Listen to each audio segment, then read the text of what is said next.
Hello everybody and welcome to the documentaries, singles, specials and series session. Joining me today are Nick Mirsky, Head of Documentaries at Channel 4, Guy Davis, Commissioning Editor of Factual Channel 5, Joe Clinton-Davies, the Controller of Factual at ITV, and Patrick Holland, Head of Commissioning for Documentaries at the BBC. Well, it's been quite a year of change since last year's festival. BBC Three has gone online, Netflix has been making waves, streaming lots of headline docs, including breakout hits like Making a Murderer and The Jinx, and now Vice and BuzzFeed have joined the fray too. Back on Earth, it's been quite a lot of changing of the guard at both ITV and the BBC, which has made Channel 4 and Channel 5 seem like beacons of calm. We're hopefully going to discover how all this has impacted on the commissioning decisions of my panel and the current role of docs on our terrestrial channels.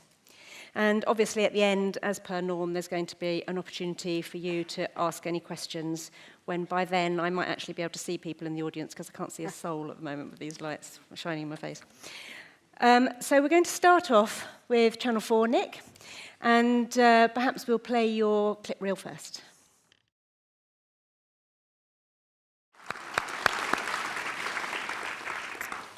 Nick, do you want to just tell us a little bit about that, just so we get the context? Well, in some ways, it's probably good if I tell you why I wanted to show that clip and what it says about Channel 4's output. Because in some ways, there's two things in that clip that are quite unlike what most of you probably associate Channel 4 with. One is we hardly ever do celebrity-fronted or celebrity-centred documentaries. And the other is, as a channel whose remit is really to target audiences of 18 to 35, dementia is not a core subject for us. It's not a big preoccupation for large numbers of our audience. But what's very Channel 4 about that clip is that what we really, really want to do is to tell stories, documentary stories, about the most important issues, the things that are most important to society, but to do it in a way that is entertaining and will engage younger audiences. And it feels like, I don't know whether many of you were at the Michael Moore session yesterday, but there's one thing that he was saying, and right at the centre of what he was saying, which felt slightly central and spoke to this clip, is when we make documentaries about issues, we've got to make, we can't be shy of the fact that we want to attract an audience to it, and we need to make them entertaining. But at the same time, it's quite a profoundly difficult subject to make a documentary about. Difficult for the documentary team, difficult for David as Colin's son, and therefore it provokes challenges. It's morally complicated, and it will be morally complicated in the making of it all the way through. And that is also a kind of, we're always drawn at Channel 4 to those kind of morally nuanced spaces, like as you see in Bedlam or the paedophile hunt. Where do you actually stand? How do you deal with that in a compliance term? But also, where do you stand with a father who's got dementia? How much space do you give him? How much space do you give him to lead his own life? Where do you have to put barriers around him? Where do you have to protect him from himself? It's a sort of story that will provoke constant moral challenge, and that's a very Channel 4 thing to do. Which leads me to say that, as you say, that's an unusual way to cover a programme on Channel 4. You've got a celebrity fronting it. Lots of channels do celebrities in the front. As a producer, I do feel that, ironically, you've chosen that one, but I do feel there is much more clear blue water between what's happening on the different channels this year from the last few years. It's almost as if, the changing of the guard has caused parting of the ways slightly. What's your take on that? Well, what I would say is what that's quite representative of is we are making quite a big push on singles. There was an announcement, I think, a few days ago about all the cutting edges we've got in production, and there's something about, as a channel which has got a number of very big series, 20 parts of A&E or a run of 10, 24 hours in custody and first dates, what's really important to us and precious to us is singles that feel properly singular and take an authored or an angled view of the world. And so those singles, I think one of the things you're going to see more of on Channel 4 over the next year is those noticeable singles that feel that, and what a single on Channel 4 should feel like. It should feel like unlike any other film you've seen in another series or on another channel. So in some ways, I chose that to speak to the singularity of our singles output. What do I think about the differences between channels? What we've got, I suppose, as a channel, we've got two things which are actually written into our remit, and therefore they're always central to what Channel 4 is about. One is we are focused on a younger audience. So that means that we've got to be bearing in mind that we've got to compete with a younger audience who might go to Netflix, who might go to be watching stuff on YouTube, and we've got to speak to things that younger audience is interested in and engaged by.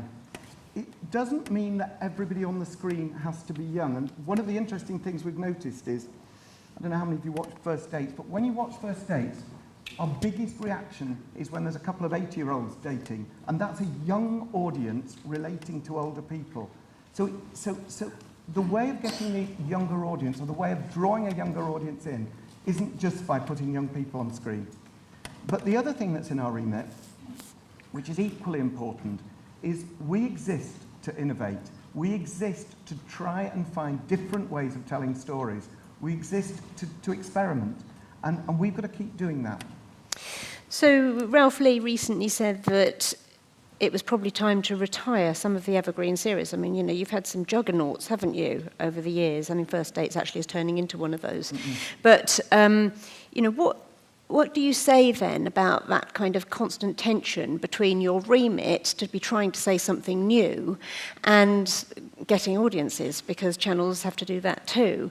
And, you know, the fact that those big series can be used to smuggle in some subjects that perhaps, you know, I don't know, that, you know, some people might say, oh, that means you don't have to do them somewhere else. So, you know, A&E had that lovely DNR sequence in it recently, profoundly moving, and, you know, a question comes up about it. I mean, what do you think about that tension? There's definitely, I would say, actually, even more than A&E, I would say, if people have been watching, one of our most successful series this year is 24 Hours in Police Custody, which is growing quite significantly with audiences. But also what we're finding is by getting access to a police station and a police unit is that we have the access. The brilliant team at the Guardian got the access to that unit in Luton. And what happens is some of the most important stories about society pass through. The opening story was about immigration. We've had a story about one-punch killers.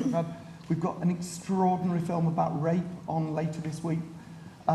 What happens is by getting access to that police station, we don't know what stories are going to come in, and then those stories come through that space, and we cover them with a quality of access that you couldn't get any other way. Yes, those stories probably, some of those big series might affect the single films that we commission. We might think, maybe we won't commission that film because we've covered it in, or might cover it in custody. But what I would say is, all series have a life cycle, and we are always looking for new ideas, and we're looking for new ideas for brilliant three-parters, new ideas for singles, but we're also, and in some ways the thing that possibly gives me most sleepless nights, is we're also looking for those things that will grow into the next First Dates, and that will grow into the next 24 Hours in A&E, because we do know that nothing lasts forever. And it's our job, it's especially my job, to try and find those things that have got the potential to fill those shoes. Can I just talk about the form of some of these long singles, though? You know, Channel 4 pioneered the rig, and it's become a staple of your fare. And someone said to me last night that the trouble with the rig is that it's all indoors and you don't get out enough. And I wonder how you might answer that challenge, that everything ends up feeling a bit claustrophobic and the same. Well, I would say, I think probably for A&E is possibly the most perfect defining programme for the rig, because it does all happen there, but it feels appropriate. It does, because life and family and everything walks into the moments that you have in A&E. What we're doing increasingly, though, and custody would be a case in point, where in 24 Hours in Custody, We do have a rig, but essentially probably 60–70% of the programmes, the programme material is not shot on the rig. So we've got a sort of mixed ecology on a lot of our shows.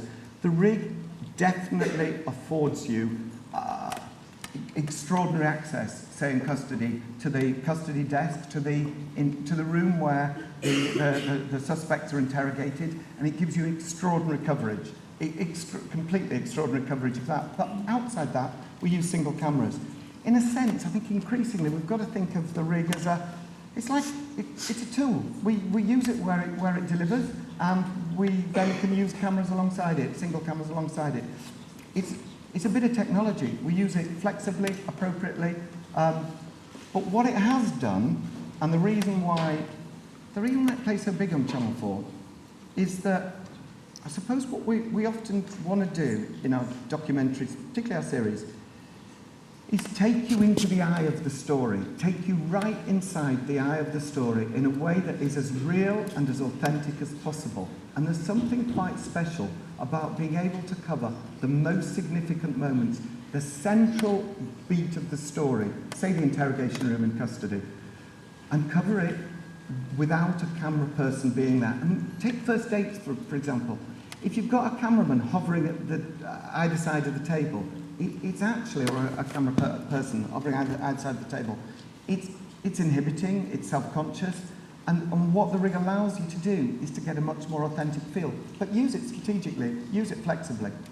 Okay, lots of the stuff that we've touched on there will come up during the discussion. Let's go on to Channel 5 and Guy Davies, and let's watch the showreel, please, for Channel 5.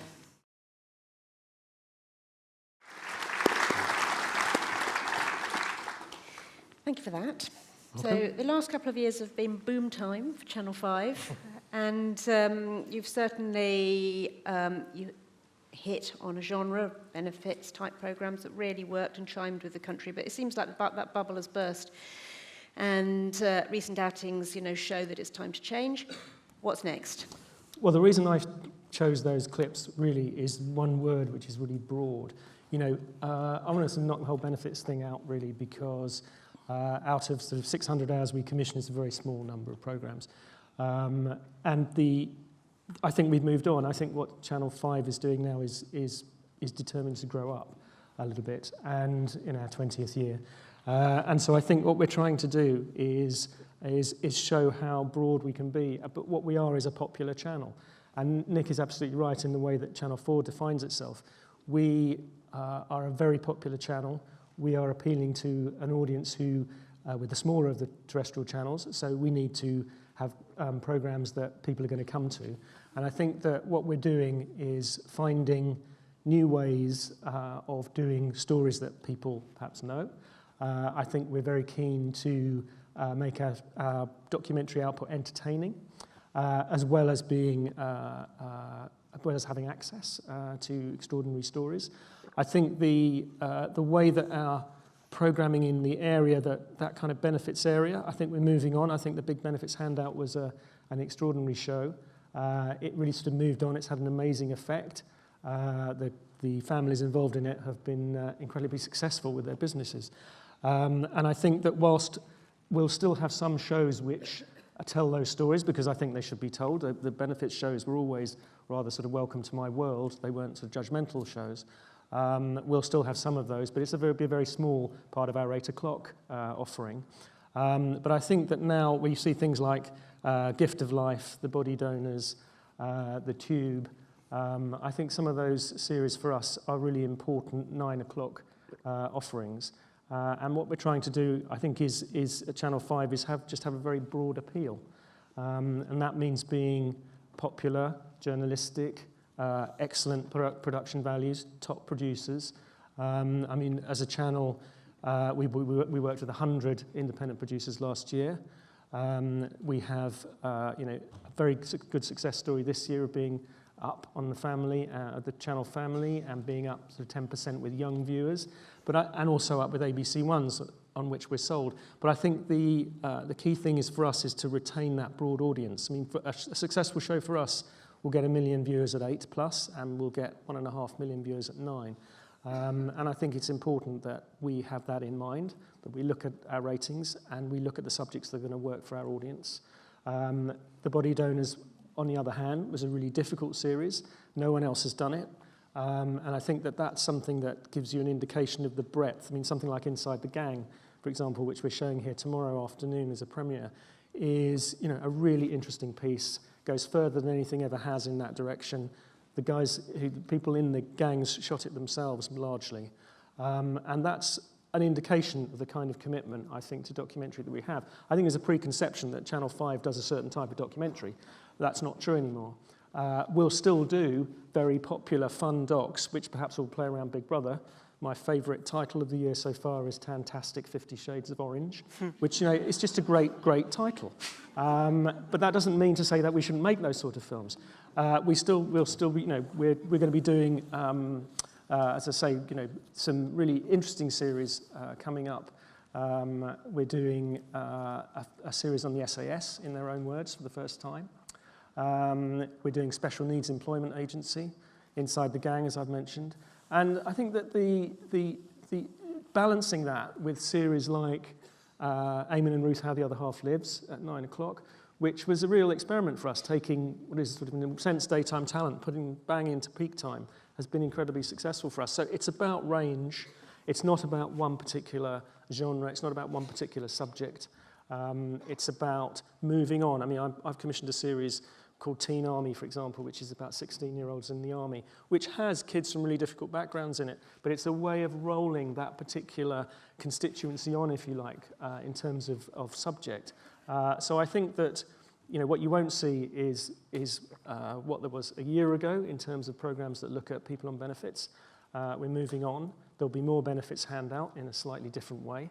But I think the real kind of push for us is that broad appeal and that very popular kind of programming. So those are all your kind of subject areas. Has the Body Donors been out yet? Body Donors has been out. So that's, you know, that's quite an interesting case in point, because that was some months ago, wasn't it? And it, forgive me if I'm wrong, but I don't think it rated off the scale.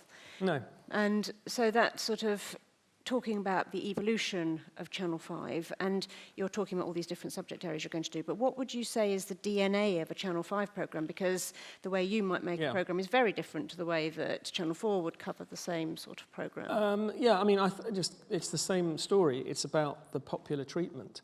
I mean, with something like Body Donors, that's the sort of series that we can do, if you like, because our other parts of the schedule are working so well.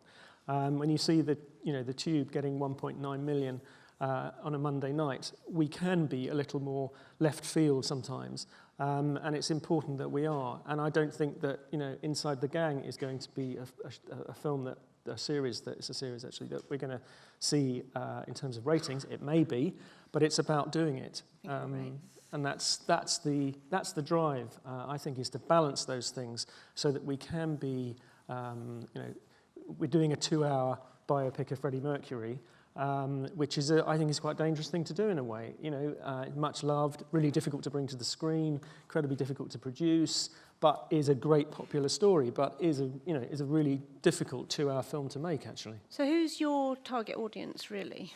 Our audience is broad. Your core audience is? Well, we have an all adults audience, which is quite large, which I suppose one might sort of call it a sort of everyman audience out there. It's a sort of ITV audience, really.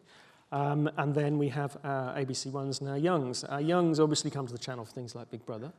But what we've been seeing over the last year is a lot of our films, Body Donors, for example, Benefits Handout, have been doing very well, both ABC One and Young. And so we're finding that young people are coming to those documentaries. So that's something that we're aware of. But our audience is a broad one. We are very driven by our audience as a channel, probably more so than any other channel in a way, because we feel that we have to fight hard for every viewer. We're the smaller of the PSBs, but we are in peak. You know, we are doing very well. We are often, 1.5 million plus at 9 o'clock.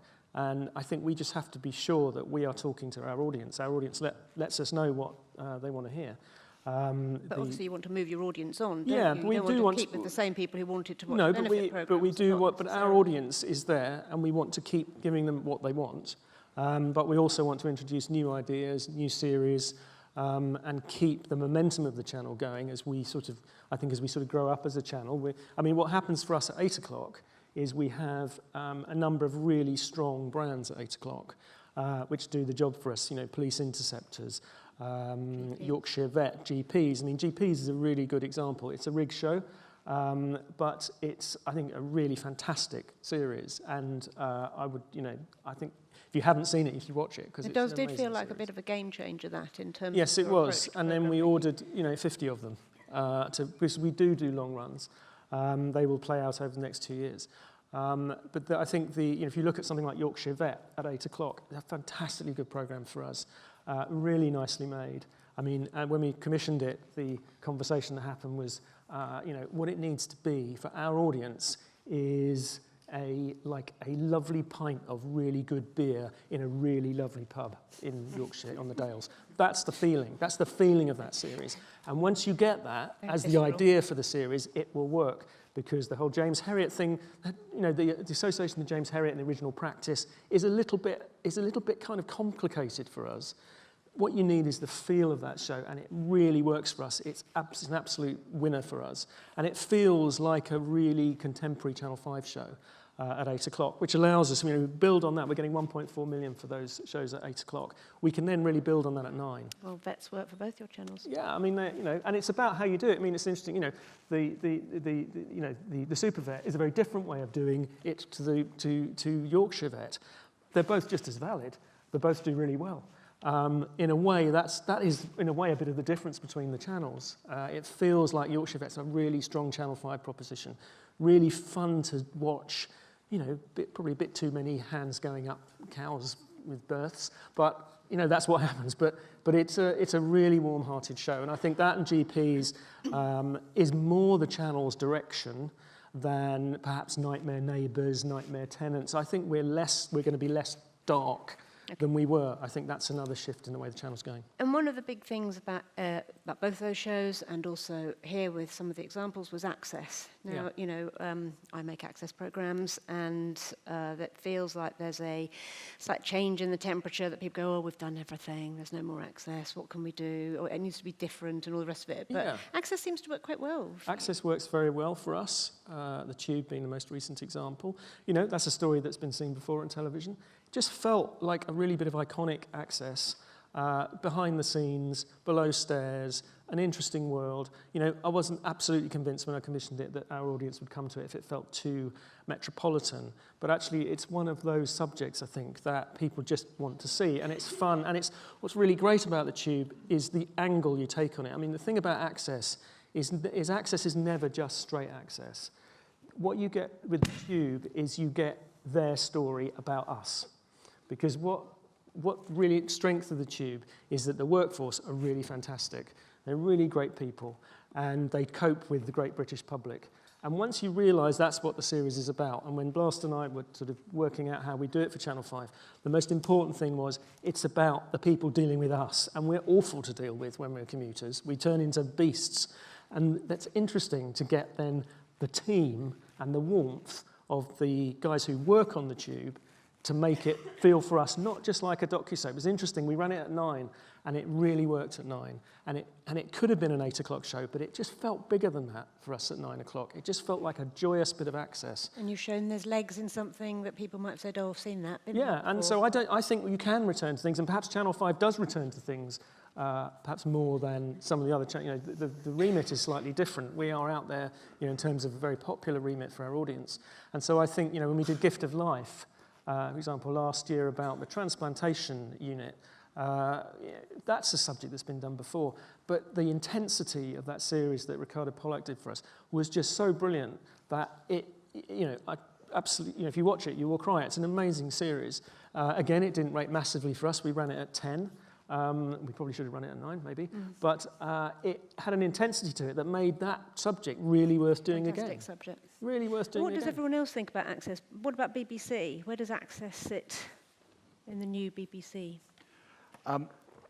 It's not that new. It's not like there's been a complete revolution at the BBC. But in terms of, I think the point with access is that you always need to ask the filmmaker, what's the question that you're asking? And that access, for access' sake, is not a television program.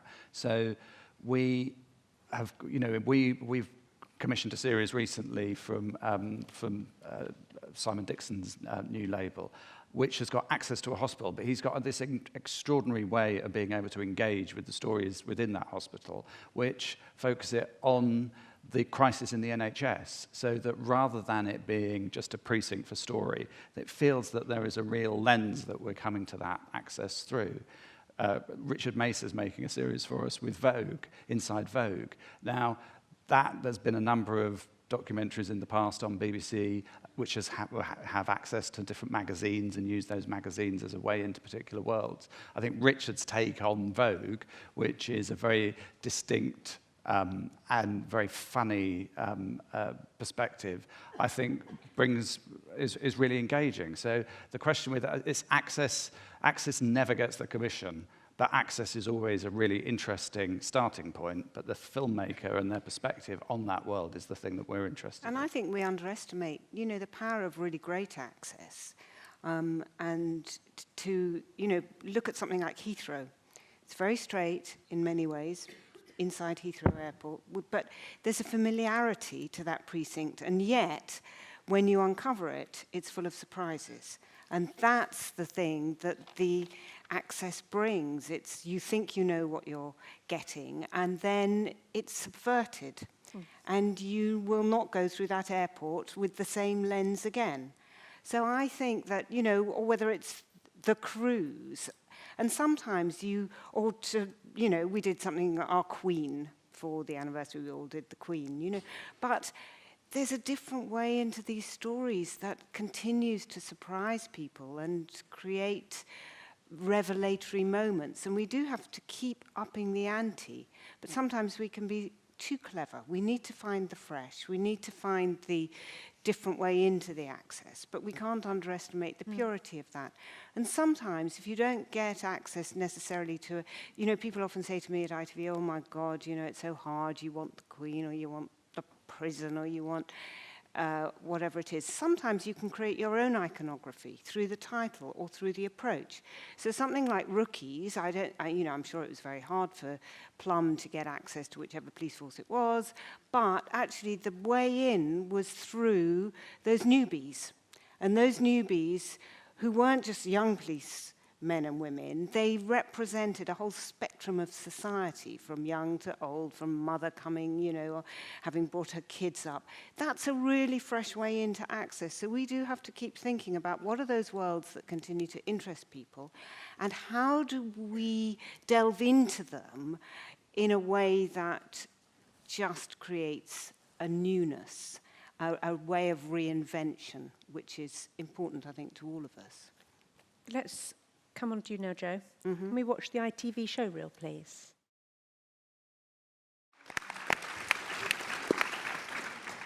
Thanks for that. Yeah. All Change ITV. New boss, Kevin Lai, goes on record that he wants ITV to be a big entertainment channel. He wants far more factual entertainment than the output in the past couple of years. So how do documentaries and factual play into this new ITV? Well, I think there's a sort of mythology here, or a sort of misunderstanding that somehow documentaries are separate from entertainment. They're not. Even really serious documentaries, even, you're entertained by Crying at Long Lost Family, or you're entertained when you're watching, sort of a visceral piece like Killer Women. I think there is a place for factual entertainment formats, because I think that's been a hard thing for us to do, and I think in a way those create the franchises that are channel defining, and that's really important. Factual entertainment can come in all sorts of shapes and guises. It's about how you take these familiar territories, because there are only so many sort of new stories around. We have to take those familiar territories and bash them up against other genres. I'm thinking that we've just commissioned a sort of geography show. We take the British landscape, which we know the audience loves, but we've injected it with a game show mechanic. So it's just a different approach. We've got a holiday show. We were the channel of Holiday Showdown. and we've injected it with a competition and a bit of consumer mechanic. And it's got a fucking great title as well, and that's half the battle. And I think so. I think there's, I showed the cruise not because necessarily it's emblematic of, what we all want. It did incredibly well for us, incredibly well as a half-hour series, and will come back. But it just shows that the tone can go, can be entertaining across different types of factual. And actually, a really great documentary series can be entertaining as well. But those franchises, yes, important. And do you think that producers bring you many straight doc ideas, or do you think that they kind of have this myth in their head that you are an entertainment channel, and they confuse the two things? Maybe they do. I think it's not so much they think we're an entertainment channel. I think they're sort of put off by the juggernaut. I mean, Guy talks about being more audience-focused than any other channel. I'd argue that we've got a bloody steep hill here. You open the overnights, and you've got to be reaching 4.5 million people. I think that's scary for people. But actually, I'd like to invite people to say, don't be scared. What are the great stories of our time? How do we tell them in a way that speaks to this very broad audience and has a distinctive quality? But don't be frightened of that, because Joanna Lumley was in a session yesterday and she was talking about her documentaries and how it's about sort of feeling that you're just connecting with that person in the sitting room. She's not talking about the 5 million viewers she needs to get. She's talking about the immediacy of that connection. And if we think about documentaries that actually are going to connect with my granny, or not that I have a granny anymore, but, or my children, or whatever it is, it's a sense of the personal in that sort of broad piece. I think that's important.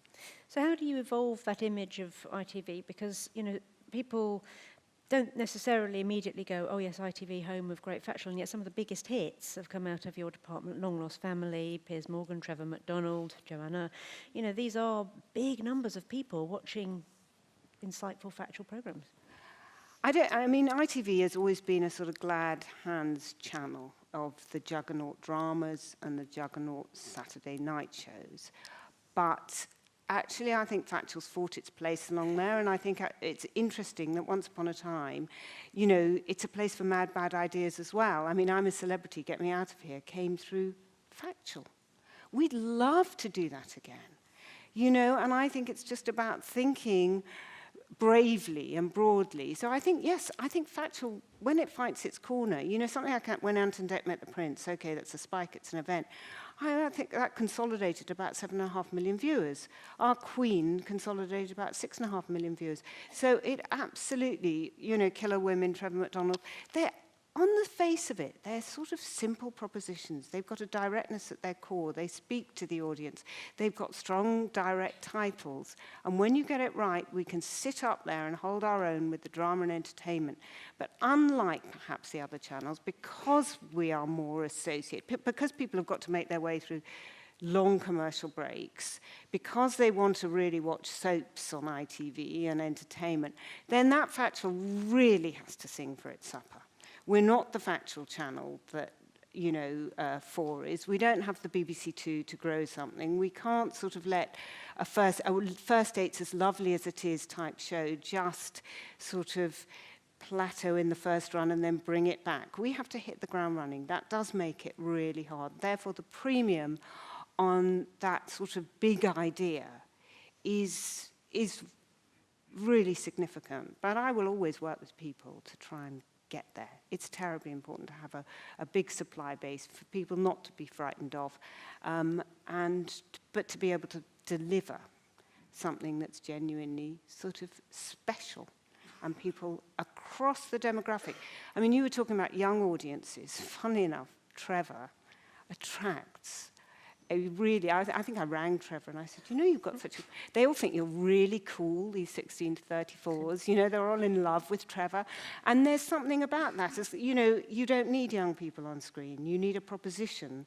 that has the ability to attract the young and the old. 100-year-old drivers, which I would have liked to have included in the clip, which wasn't ready, which is an absolute story of our time.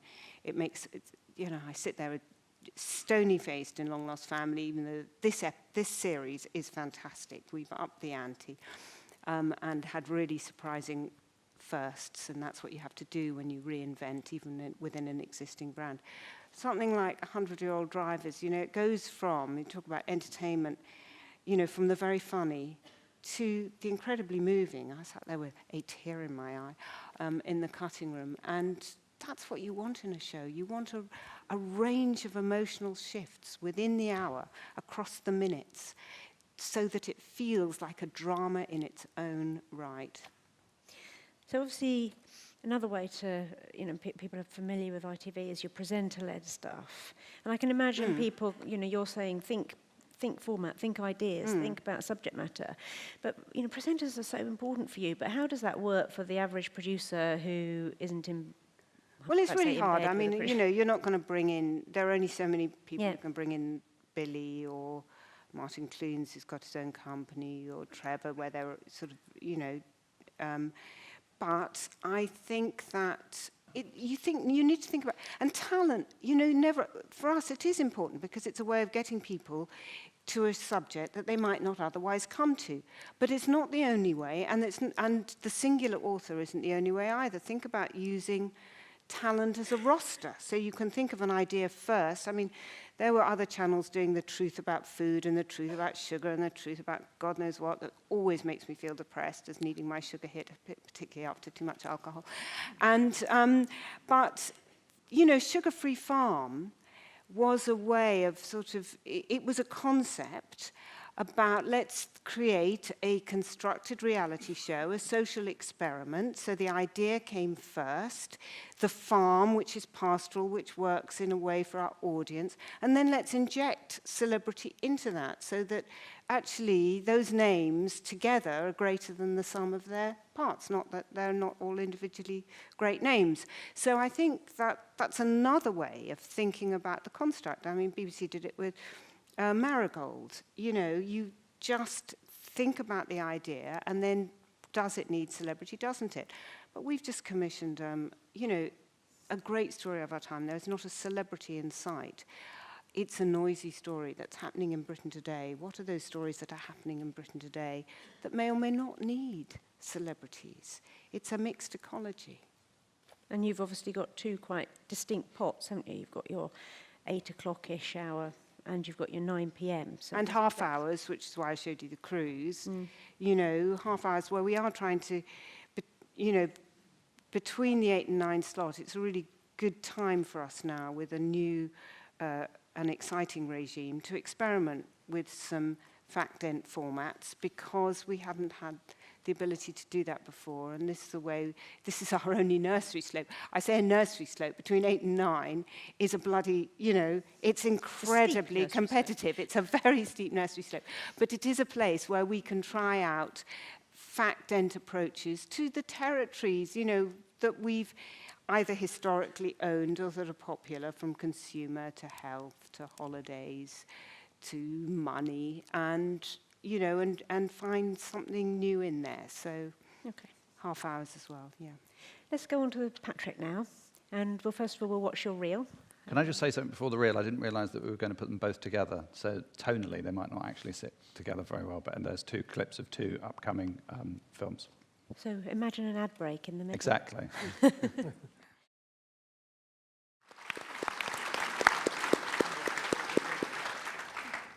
Yes, I can see they're quite... Yes. Very, sorry about that. Very affecting, that first clip. First year in the job. How's it going? It's been quite busy.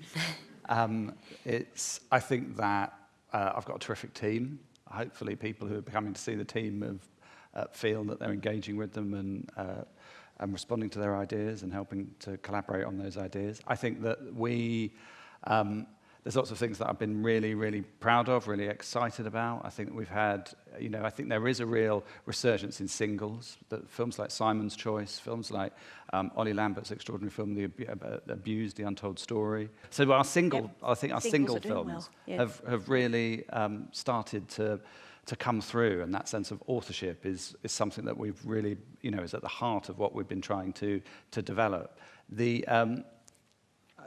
And I think also that there's a lot of projects that we've been able to support, commission, that have really, at the heart of what we do is that we have to, as the documentary team, take risks. We have to be if there's one place when you look across the range of channels, and that's one thing that we have got to embrace. At BBC, we've got 4 channels. We've got iPlayer, and so each one of those channels, presents an opportunity. But we, as the documentary team, can take those risks, can take the audience to places where, as you see with Exodus, that you have a series which engages with the migration crisis and does it with by taking a massive creative risk, which says, and a logistical risk and a high-risk risk in terms of cameras being given to 70 different contributors from across the world as they undertake journeys, and then following them at different points along that journey.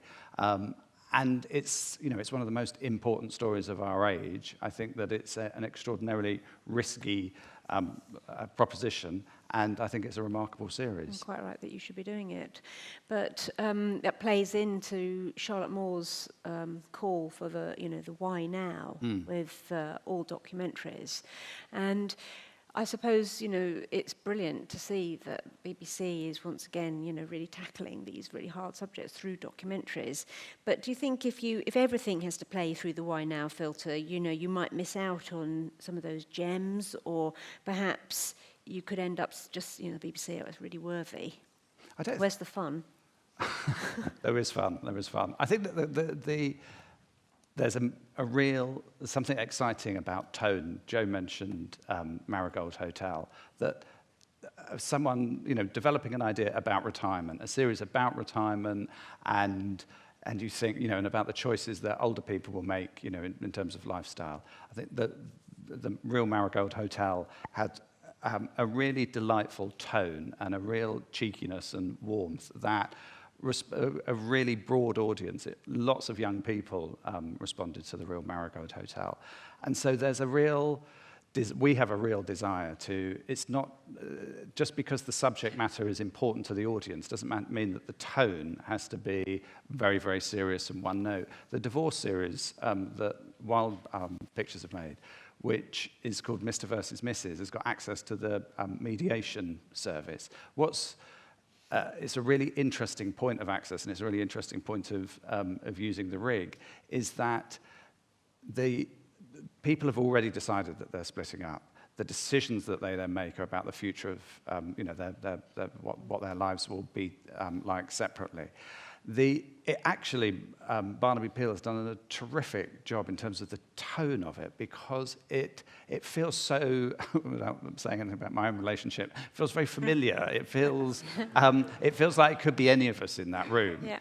And it has a real coruscating honesty to it, but also it's the sort of tennis match that happens with people when they start to make decisions to drift apart. The opposite of first dates, isn't it? It really is the opposite of first dates. But with some of the, it really, I think that you really warm to the contributors. You really want the best for those contributors. So I think it's a really positive and I mean, it's funny. But it's funny in that sort of like there, but for the grace of God. Well, achingly familiar. Special. First day. Yes. Recycle. Yes. Bring them together again. This time last year. Now. That's where we're just getting our first engagements and weddings from first dates. Well, keep it going. Before first divorces coming on.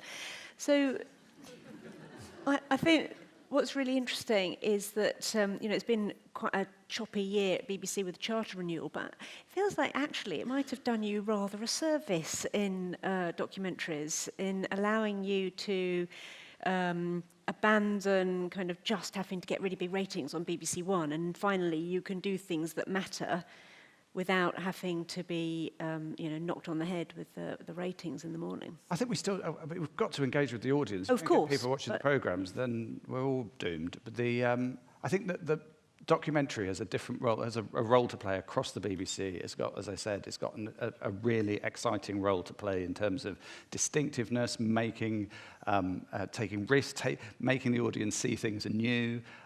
So that's a great opportunity.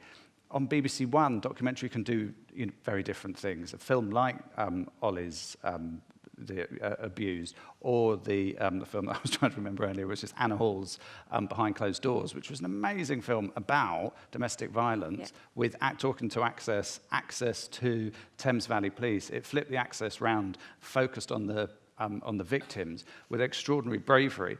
Who would have thought that Charlotte made the decision. I said to Charlotte, you've got to play this at 9 o'clock. She completely agreed. She played it at 9 o'clock. It wasn't commissioned to get 3.5 million viewers, but it did. And that, I think, is a really important sort of, shows you what you can do with a distinctive, powerful film that's made by a great filmmaker. Take a few risks, put it on, people will find it. Absolutely. Especially on BBC One. Yeah. It's a fantastic But that doesn't mean to platform, say that isn't it? everything that we commission has to, is just going to be at the sort of worthy end. That there's a series that Kia are making at the moment about the last mine. It's about the community, which is going through huge change. It's got real warmth in it. It's really funny. The characters are brilliant, and the blokes who have been going down the mine for the last X number of generations are suddenly going to be moving from a patriarchy to all of the other towns around that area. It's the women who do all the work. So there's a really interesting shift in the story of that town, which will be told with real warmth and humour. So just because it matters doesn't mean to say it has to be And actually, dull. seeing Michael Moore last night, you realise that entertainment and serious issue-led documentary are very good bedfellows if they're creatively handled. And even in the movies, something like The Big Short, how you do the economic crisis with humour. So I think that documentary doesn't have to equate to worthiness. I think there's definitely a trend, rightly so, I think, towards more entertaining experiences. I mean, we're doing a series that's called Stripped and Stranded at the moment. It might not end up being called that. But it's taking, families in real dysfunctional families and putting them through an incredible experience on an island off Panama. You don't get on, you don't get out, basically. But the shoot has been incredible. The families have come through it in amazing shape and it's going to be incredibly wholesome, fulfilling and entertaining. And you feel that, I think the way that we're going is we are looking for series for 9 o'clock, returnable ones, which have that sort of human story to it and have really kind of optimistic feel. I think that's really important, and entertain and don't feel down. The amber light is showing, so I'm just going to quickly gallop. So I just wanted to cover one area. We've all talked about the audience that we're aiming for. BBC Three has gone online, and obviously there's Netflix, Amazon, BuzzFeed. These are all attracting overwhelmingly younger audiences, and who can watch what they like, when they like, and they really are watching some quite, really challenging material on those channels. But do you think this presents a ticking time bomb for the terrestrial channels, becoming increasingly aimed at not necessarily aimed at, but attracting older audiences, while young people do their own thing? And, how do you meet the challenge, Nick? Okay, actually, well, look, we can't be complacent, and that is definitely happening. Although, as it happens, our young share is up, and our audiences are up last year.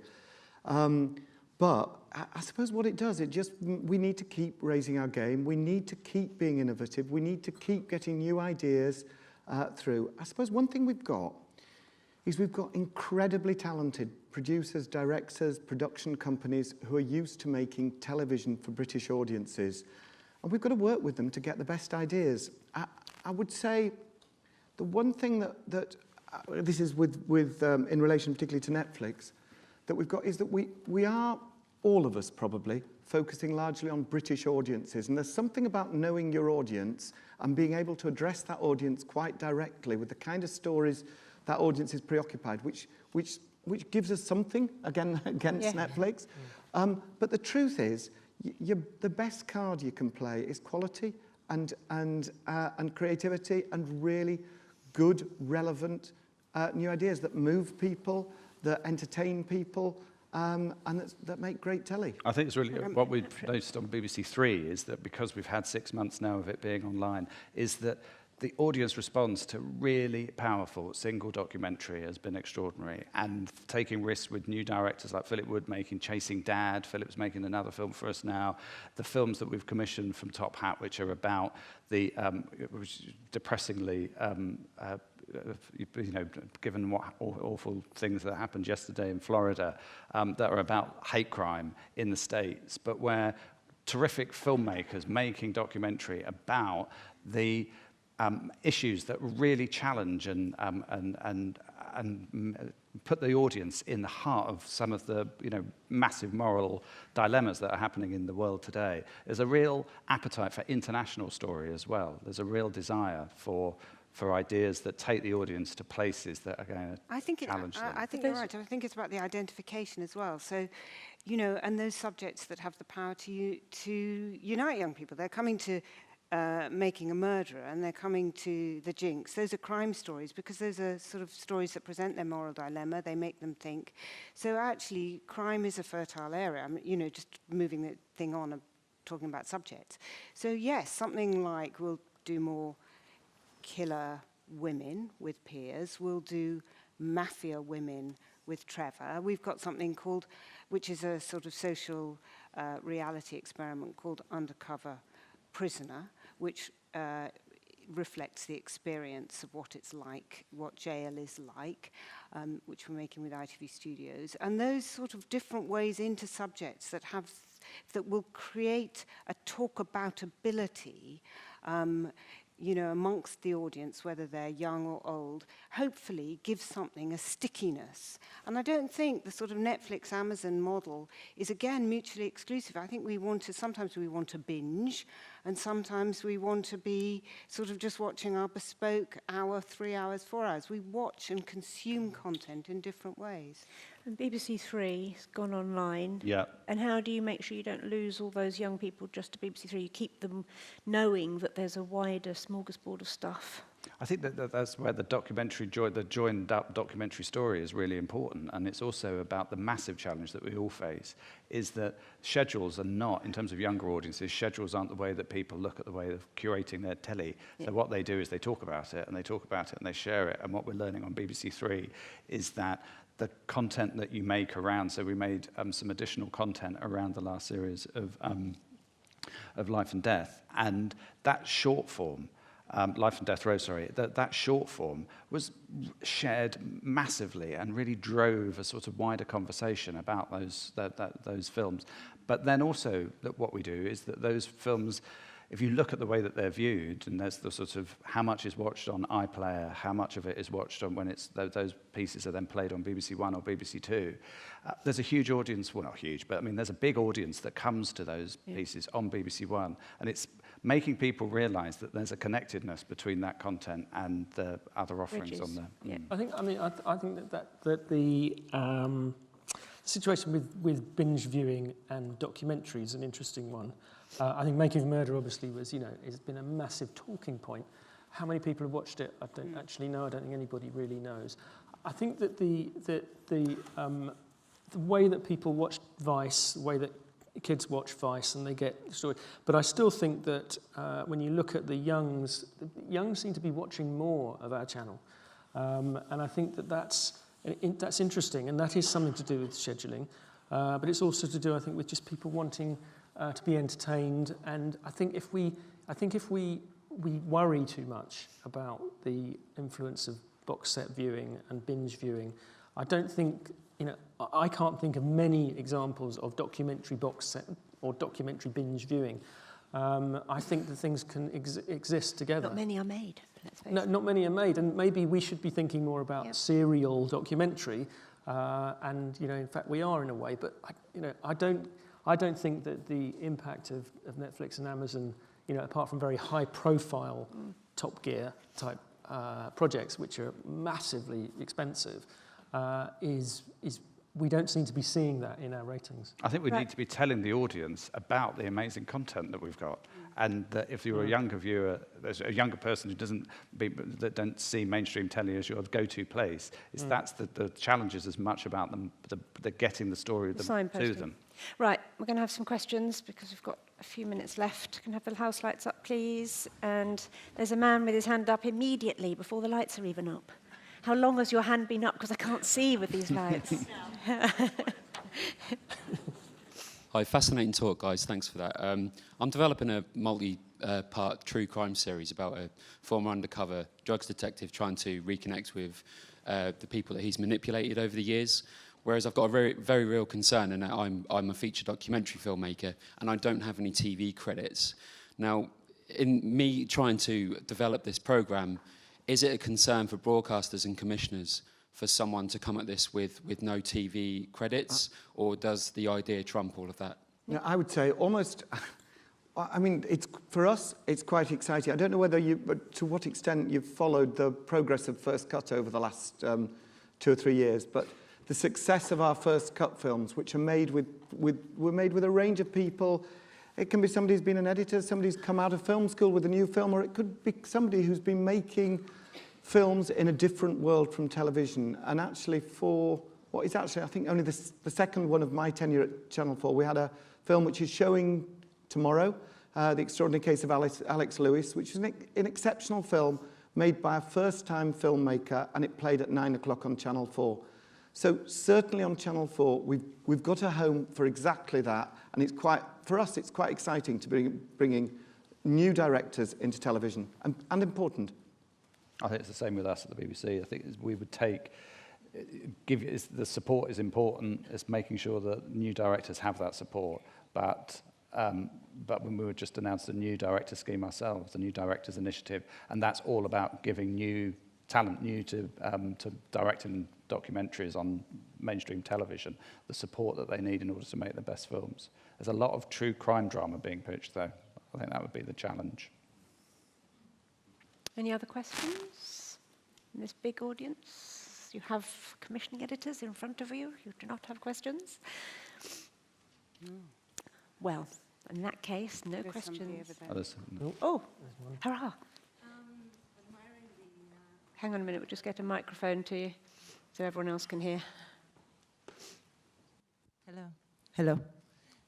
Admiring the part on the BBC of the part of the refugees, but this is a question to all of you.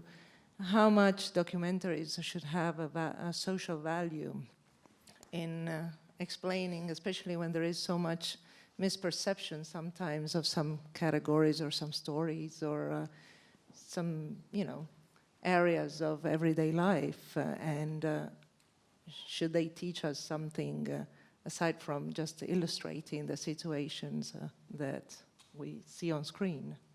Jo? Yeah, I think documentaries should always be about something, so that when you've come, we're asking people to give up an hour or 2 hours or 3 hours of their time, and they have to come away thinking about the world differently. Not everything needs to be a political issue. Obviously, some channels are more attuned to that. There are current affairs programs as well that deal with that. But they should come away having really enriched their understanding of a subject and the world, whether that's in an entertaining or provocative or emotional way. So I think it's really important that we as commissioners and program makers say, actually, what is this about and what are people going to feel? And how do we heighten that experience and make it valuable? I think what you also have as a documentary maker is that you've got this extraordinary opportunity to get people to engage with people's stories and their own situations without laying it on, you're not going in on the nose of the issue, you're going in and saying, look at these people and their stories. So you've got this, there's a responsibility, sounds worthy, but it's a massive opportunity to say, these are dramas that are going on in people's lives. And the audience, if you get those stories close enough to the audience will engage with them as people's stories. That's what the great power, I think, of Exodus is that you see the migrant crisis anew because you're following people and care about them right from the beginning of their journey, not just as news footage. Sorry, Yeah, second sorry, section. come back. Also, but how do you follow up with that? Do you think that there is a way of following up with the audience on that particular topic or that particular issue, be it illnesses or whatever. Migration and refugees. It's about the most important subject at the moment for documentaries. Exodus looks extraordinary. It's about the most important subject, and in a way we've all got responsibilities to to engage an audience in different ways with the human stories of people in that situation, and to think of different ways of making people think about it. And it's hard, and it's tough, and it's challenging, but it's absolutely an absolutely crucial thing for us all to be doing. I think it's our job to think about the national conversation. What's in the national conversation? Not just program makers talking to each other, but what are people talking about? What are they thinking about? What's exercising them? What's happening in the wider world beyond television? And how do we capture that and distill it and then create something through that is going to further the national conversation? Really important. I think it's also, for us, it's how you do it on our channel. I mean, we're just about to do a very big project about poverty, which for us is quite a difficult subject to do, but is something that we feel is a really important story about poverty in Britain, because it does touch on that subject, it does touch on immigration and who's here, and it's something that we're thinking, how do we do that and make it work for us? It won't be it will be a very sober Channel 5 project, but that's interesting. How do we make that kind of thing work for us? So it's about the different nature of the channels as well, but how we tackle those subjects, I think. Yes. I'm interested in how much you pay for an hour of documentary if it's fully funded, and how much you pay if it's jointly funded with someone else. Okay. I'd say that probably varies enormously. It so depends on project. It's impossible to answer that. We don't have set rates. No, again, it's based on the story, isn't it? Yeah, I think it's fair to say that what the BBC, what we've definitely been doing recently is spending more money on more ambitious hours and trying to work out ways of spending less money early on in the evening, so that what you're doing is that you're really investing in ambitious ideas. Fewer, bigger, better. Oh, there's a question right at the top there. This person was just waiting, sorry.